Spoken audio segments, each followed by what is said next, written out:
I'm in the middle of sanding down the remaining parts before I begin the priming phase, and I'm just double checking each and every part, removing them and all that stuff.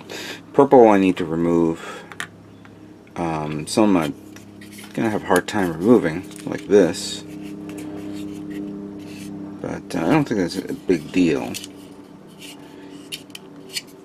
The one thing that I'm a little uncomfortable with is the shoulders, because the shoulders were two parts connected to each other, and you have it's a seam line right in the middle, and that reminded me of that shoulder plate from the prototype Goof that I made last year.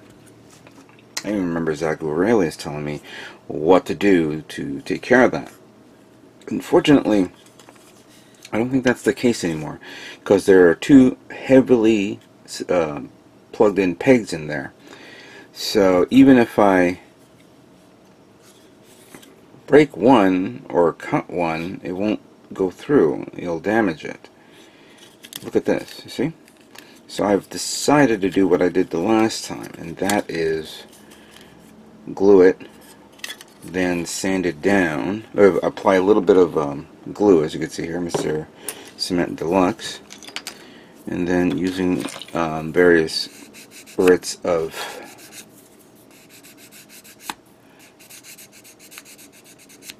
sanding sticks. This is the 800 one.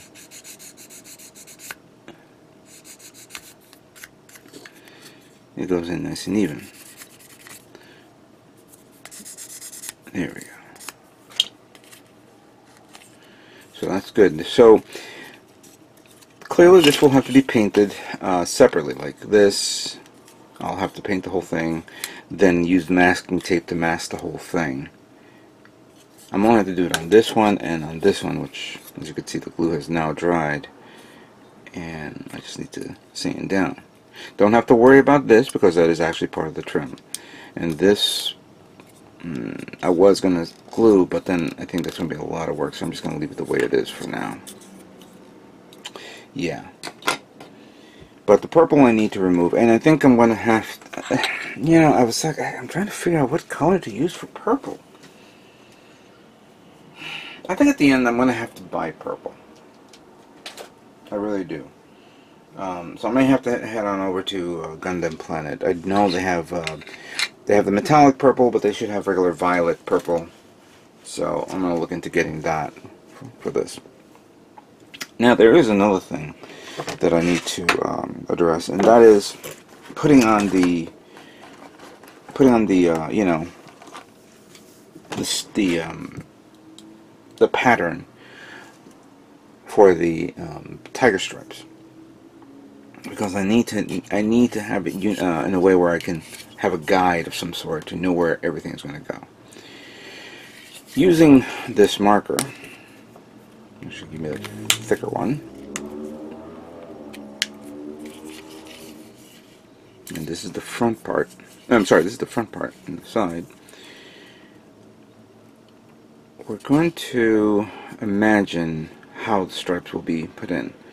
So, and obviously, I just need it as a guide for a specific reason, and I'll explain later on. So, something like that. Something like that.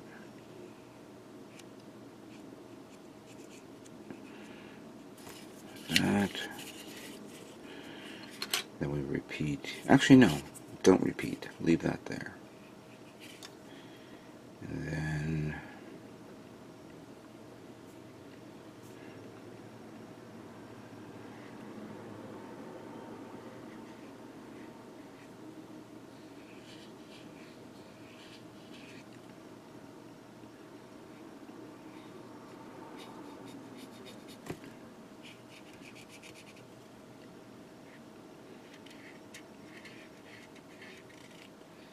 now, why am I doing this? As you can see, this will give me an overall feel of how I'm going to create the actual custom, excuse me, my custom masking tapes that will go from here to here. Gives me, I guess, a size, a thickness, and in a way a positioning of how I'm going to do this. Right now, as you can see, I just did this side, and once I make the custom for this side, I use it as a template to do the flip side, and then do it twice because it'll go on the other leg. Same holds true for this one, since it will go in the front on both feet. And actually, let's do the back one.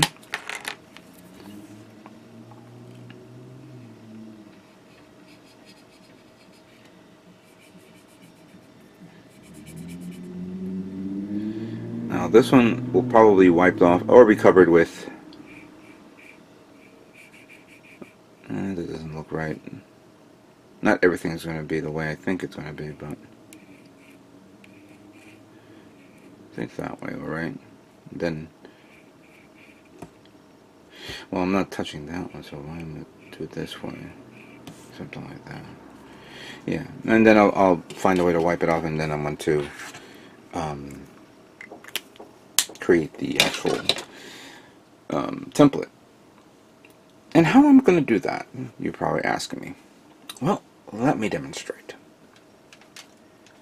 So I thought long and hard on how I'm going to tackle this, and I found the most logical way of doing it. First thing, you will need this, a wax sheet, a cooking for cooking. It has a waxy film on it. Then I'm going to take a brand new masking tape. To me, a masking tape. This is 18 millimeter.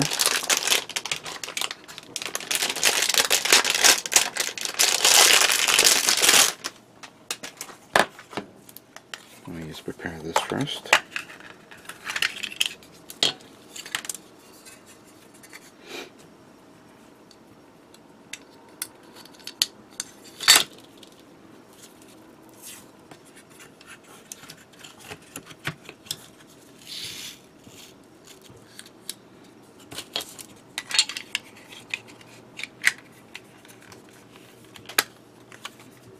Okay, so we'll just cut off the excess,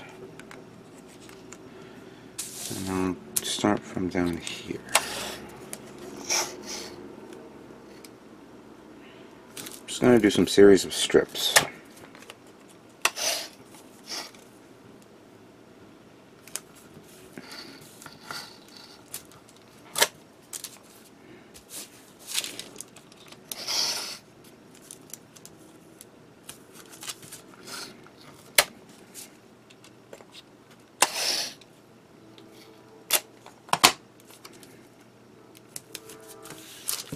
We'll do these four for now. Now,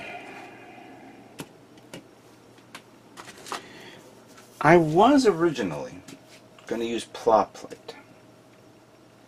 Do I have any plot plate left?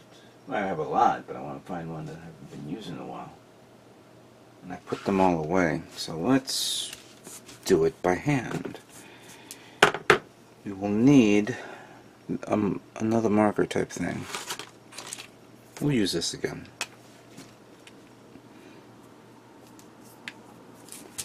So you can try to do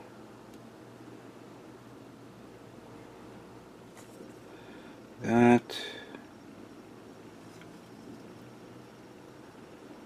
that, and that.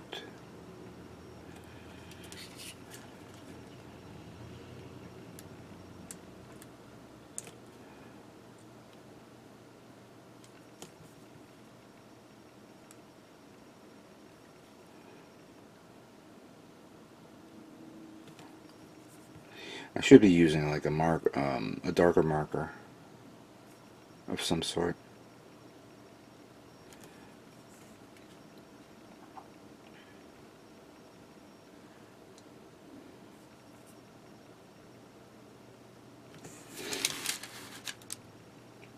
Okay. And then, doesn't have to be perfect, but it has to be at least the dimension of the size. See, I made that too small, so I'm going to try to make that a little bigger.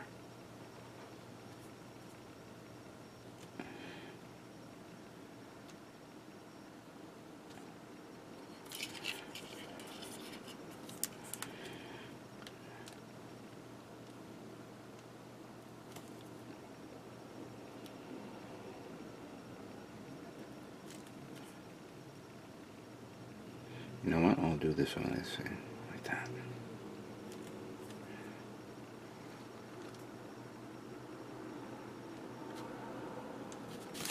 Alright, so by doing this, and then I'm going to put more of the masking tape on this, I'm going to use either a hobby knife, but I think I'm not going to use the hobby knife. Instead, I'm going to use a scissor.